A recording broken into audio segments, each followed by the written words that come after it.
السلام علیکم and welcome back to another video. کیسے ہیں آپ سب؟ امید ہے خیریت سے ہوں گے۔ دوستو جیسے کہ آپ جانتے ہیں کہ گزشتہ وقتوں میں بھی شرک کتنا زیادہ تھا، اور آج کے وقت میں بھی ہم جانتے ہیں کہ شرک جو ہے وہ ساتھ ساتھ بڑھتا جا رہا ہے یا پروموٹ ہوتا جا رہا ہے ہم کہیں تو۔ ویڈیو دیکھتے ہیں کہ ویڈیو میں کس طرح سے وہ ٹاپک انہوں نے کلیئر کیا ہوا ہے۔ چلیے دیکھتے ہیں۔ بسم اللہ الرحمن الرحیم۔ یہ ویڈیو جو آپ دیکھ رہے ہیں یہ مکہ کے اندر میدان عرفات پر موجود ایک پہاڑی ہے جسے جبل رحمت یا جبل عرفہ بھی کہتے ہیں۔ یہاں سعودی حکومت نے اس پہاڑ کی نشاندہی کے لیے ایک بڑا پتھر لگا دیا ہے، لیکن ہمارے مسلمانوں کے عقیدوں کا یہ حال ہے کہ ان لوگوں نے اس پتھر پر بھی اپنے رشتہ داروں کے نام لکھ لکھ کر یا پھر اسے چوم چوم کر یا پھر اس کے سامنے دعائیں کر کر کے اس کو تقریباً کالا کر دیا ہے۔ یہ لوگ اس پتھر سے اپنے بیمار رشتہ داروں کی صحت یابی کے لیے دعا کرنے لگے ہیں اور اسے اپنا مشکل کشا بنا بیٹھے ہیں، جو کہ سیدھا سیدھا شرک ہے، یعنی غیر اللہ سے کسی بھی طرح کی مدد کی امید لگانا یا پھر کسی پتھر سے دعا کرنا۔ یہ جہالت آج کے ٹائم کے اندر بھی اس قدر زیادہ ہے کہ آج بھی آلموسٹ ہر انڈین، پاکستانی یا بنگالی مسلمانوں میں سے کوئی شخص ہی شاید ایسا ہو جو کہ حج، عمرہ یا زیارت کے دوران دوسروں کی دیکھا دیکھی یہ حرکت نہ کرتا ہو۔ میں بذات خود اس شرک کا مشاہدہ اپنی آنکھوں سے لائیو کر چکا ہوں۔ اللہ کے گھر میں پہنچ کر بھی ان لوگوں کا ایمان اتنا کمزور ہے کہ ایک پتھر کو دیکھ کر بھی اسے پوجنے لگتے ہیں، کیونکہ ان کے بزرگوں نے انہیں یہی کچھ سکھایا اور پڑھایا ہے۔ وہ بزرگ جن کا کام تھا کہ اللہ کا اصل تعارف اپنے لوگوں کو کروائیں اور صرف توحید کو بیان کریں، لیکن افسوس کہ یہ لوگ آج کے ٹائم کے اندر بھی پتھروں سے کرامات تلاش کر رہے ہیں۔ اور بڑی خوبصورت بات یہ مشہور ہے کہ اگر کوئی دل میں تمنا ہے اور اگر اس پتھر کو اٹھایا جائے تو تمنا اگر پوری ہونی ہے تو یہ پتھر آسانی سے اٹھ جاتا ہے۔ اور ویسے آپ اس کو اٹھائیں تو اچھا خاصا مشکل کام ہے، لیکن اگر 11 بندے اس کے نیچے انگلی رکھیں اور کسی بھی اللہ کے ولی کا جو ہے نا وہ دل میں تصور کریں تو یہ اٹھ جاتا ہے۔ ویڈیو میں دیکھا جا سکتا ہے کہ ایک مواحد شخص بار بار ان لوگوں کو منع کر رہا ہے کہ اللہ کے بندو ایسا مت کرو، یہ شرک ہے، اللہ تعالیٰ اس کی اجازت بالکل نہیں دیتا، پر کوئی بھی شخص اس کی بات پر کوئی توجہ نہیں دیتا۔ جیسا کہ آج ہمارا اسلامی معاشرہ تقریباً ہو چکا ہے کہ کوئی بھی شخص اگر حق کی بات کرے تو لوگ اسے سننا تک برداشت نہیں کرتے، اس پر غور و فکر کرنا تو دور کی بات، سوائے اللہ جسے ہدایت دینا چاہے۔ اب آپ بتائیں کہ کیا ان لوگوں کے اندر اتنی عقل بھی نہیں ہے کہ ایک پتھر انسان کی کیا مدد کر سکتا ہے؟ ان میں اور بت پرستوں کے اندر بھلا کیا فرق باقی رہ گیا؟ کوئی نہیں۔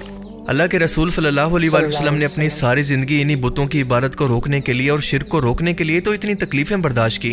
اللہ کا پیغام اتنی تکلیفوں کے بعد ان لوگوں تک پہنچایا، پر ان لوگوں کا آج کے ٹائم کے اندر یہ حال ہے کہ یہ پھر وہیں پر بھٹکتے پھرتے ہیں۔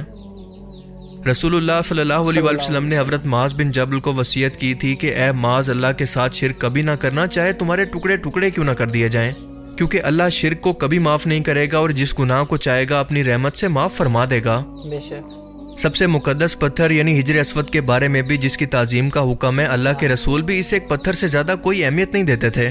حضرت عمر رضی اللہ تعالیٰ عنہ کا قول ہے کہ اے حجر اسود، تو صرف ایک پتھر ہے، نہ تو میرے کسی نفع کا مالک ہے اور نہ کسی نقصان کا، میں تیری تعظیم صرف اس لیے کرتا ہوں کیونکہ میں نے اللہ کے رسول کو ایسا کرتے ہوئے دیکھا، اس سے زیادہ تیری کوئی اہمیت نہیں۔ بے شک۔ جبل رحمت یا جبل عرفہ پر یہ بڑا پتھر یا پھر پلر نشانی کے طور پر لگانے کے پیچھے دراصل اس پورے میدان عرفات کی اہمیت اور تاریخ ہے۔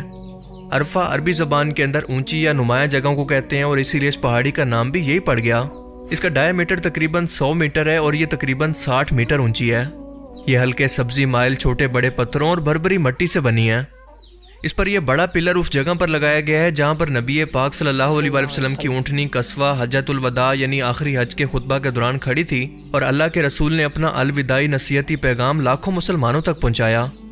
اور اسی دن آپ صلی اللہ علیہ وآلہ وسلم پر یہ قرآنی آیات نازل ہوئی تھی جس کے اندر فرمایا گیا تھا کہ تمہارے لیے دین کو مکمل کر دیا گیا، تم پر اپنا انعام تمام کر دیا گیا اور تمہارے لیے دین اسلام کو پسند کیا گیا۔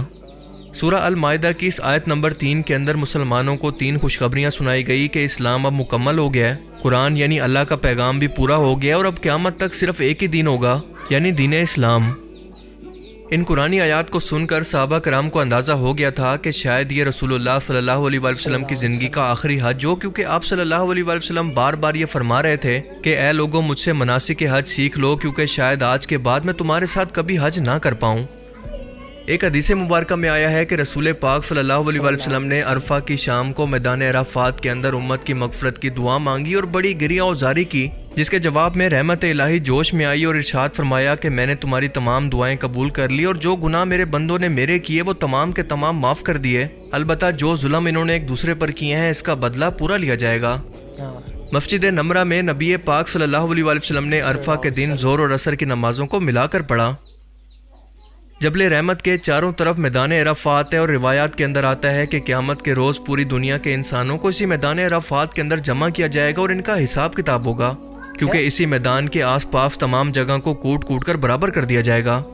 اسی لیے آج بھی حج کے دنوں کے اندر لوگ اپنے گناہوں کا اعتراف کرتے ہوئے یہاں پر توبہ و استغفار کرتے ہیں، کیونکہ اللہ نے اس کا ذکر قرآن کریم کی سورہ البقرہ کے اندر ایسے فرمایا ہے، اور جب تم لوگ عرفات سے واپس آؤ تو اس پاک نشانی کے پاس اللہ کا ذکر کرو۔ علماء کرام اس آیت کی تفسیر بیان کرتے ہوئے کہتے ہیں کہ حج کے دوران 9 ذی الحج کو فجر کی نماز کی ادائیگی کے بعد سورج نکلنے کا انتظار کریں اور سورج ڈوبنے سے پہلے عرفات پہنچ جائیں، یہاں پر پہنچ کر اللہ کا ذکر کریں، پھر جیسے ہی مغرب کا وقت شروع ہو تو عرفات کے میدان کو چھوڑ دیں اور مزدلفہ کے اندر ایک اذان اور 2 اقامت کے ساتھ پہلے مغرب کی نماز کو ادا کریں اور پھر دوسری اقامت کہہ کر عشاء کی نماز کو ادا کریں۔ میدان عرفات کے اندر رکنا حج کا رکن عظیم ہے، یہاں پر ہر صورت رکنا چاہیے، چاہے 1 منٹ کے لیے ہی کیوں نہ ہو۔ حج کے واجبات میں سے دوسرا واجب اس جگہ پر قیام ہے، جس کے بغیر حج مکمل نہیں ہوتا۔ جب حضرت آدم علیہ السلام اور بی بی حوا کو جنت سے زمین پر اتارا گیا تو یہ ایک دوسرے سے بچھڑ گئے۔ حضرت آدم علیہ السلام کے بارے میں کہا جاتا ہے کہ ان کو سری لنکا کی ایک پہاڑی پر، جسے آج بھی آدمز پیک کہا جاتا ہے، یہاں پر اتارا گیا تھا، جہاں پر آج بھی ان کے قدم مبارک کے نشان موجود ہیں، جبکہ اما حوا کو جدہ کے مقام پر اتارا گیا جہاں پر ان کا مزار بھی ہے۔ حضرت آدم علیہ السلام خود کو زمین پر اترنے کے بعد اکیلا محسوس کر رہے تھے اور اسی لیے بی بی حوا کی تلاش کے اندر نکل پڑے اور اسی عرفات کے میدان کے اندر ان دونوں کی ملاقات ہو گئی۔ یہاں اسی جبل رحمت پر ان دونوں نے 200 سال کے بعد آخرکار ایک دوسرے کو پہچان لیا، جہاں پر آج بھی اس بڑے پتھر کو نشانی کے طور پر لگایا گیا ہے۔ اسی جگہ پر ہی حضرت ابراہیم علیہ السلام کو حضرت جبرائیل علیہ السلام نے حج کا طریقہ سکھایا تھا، اور انہی سب اہم ریزنز کی وجہ سے اس جگہ کی نشاندہی ضروری تھی اور اسی مقصد کے لیے یہ پلر لگایا گیا تھا، جسے ان لوگوں نے پوجنا شروع کر دیا ہے۔ یہاں پر کھڑے ہو کر باقاعدہ اس سے دعائیں مانگ رہے ہیں۔ ہو سکتا ہے کہ شاید یہ لوگ اسے کوئی پرانی عمارت سمجھ رہے ہوں جس کی نسبت رسول اللہ صلی اللہ علیہ وآلہ وسلم کے ساتھ ہو، اس لیے سعودی حکومت کو چاہیے کہ اس کی جگہ پر کوئی ماڈرن ڈیزائن کے پلر نشانی کے طور پر لگا دیں تاکہ ایسے لوگوں کی غلط فہمی کو دور کیا جا سکے، یا یہاں پر صرف ایک انفارمیشن سائن بورڈ ہی موجود ہو جس پر اس پہاڑ کے متعلق اور میدان عرفات کی مکمل تاریخ موجود ہو، تاکہ اس طرح کی غلط فہمیوں کو دور کر کے یہاں پر تمام مشرکانہ حرکتوں کو ختم کیا جا سکے۔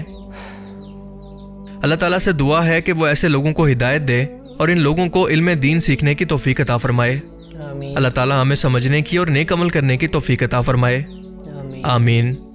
یہ مقام زیارت کے لیے کہ زیارت کی جائے، اور لوگ پتہ نہیں یہاں پہ کیا کیا کچھ لکھتے رہتے ہیں، تو اس کی بھی کوئی سند نہیں ہے کہ یہاں پہ جو کچھ لکھا جاتا ہے انگلیوں سے اور یہ سیاہی سے، تو پتہ نہیں لوگ کس نیت سے لکھتے ہیں، اس کا کوئی حوالہ نہیں ہے، اور ہمیں تو وہی کرنا چاہیے جو ہمارے نبی نے ہمیں بتایا ہے۔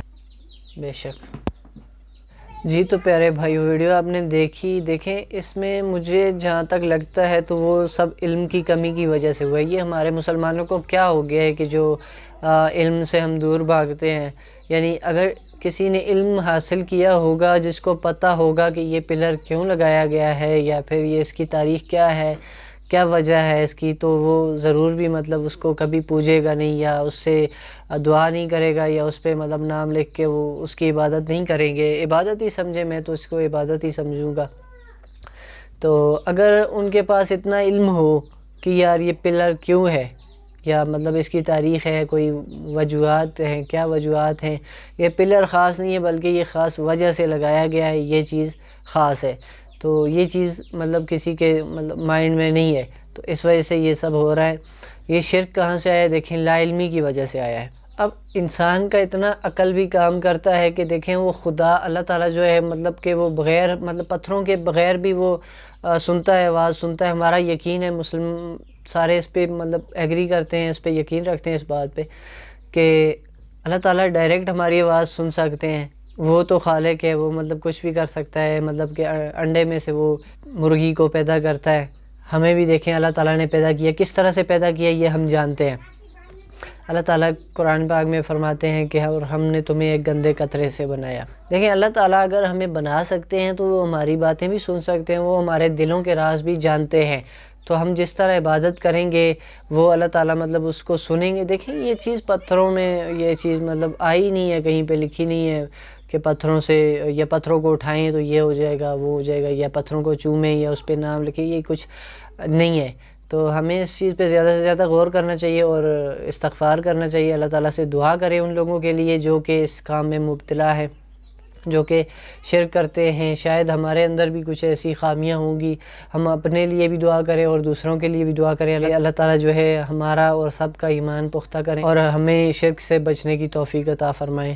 آمین ثم آمین۔ تو امید ہے ویڈیو سے آپ کو کچھ نہ کچھ سیکھنے کو ملا ہوگا۔ اگر ویڈیو اچھی لگی ہو تو لائک کریں۔ اگر آپ اس طرح کی اسلامک ریلیٹڈ ویڈیوز مزید دیکھنا چاہتے ہیں تو چینل کو سبسکرائب کریں۔ ملتے ہیں نیکسٹ ویڈیو میں انشاءاللہ، تب تک کے لیے اپنا بہت زیادہ خیال رکھیے گا۔ اللہ حافظ۔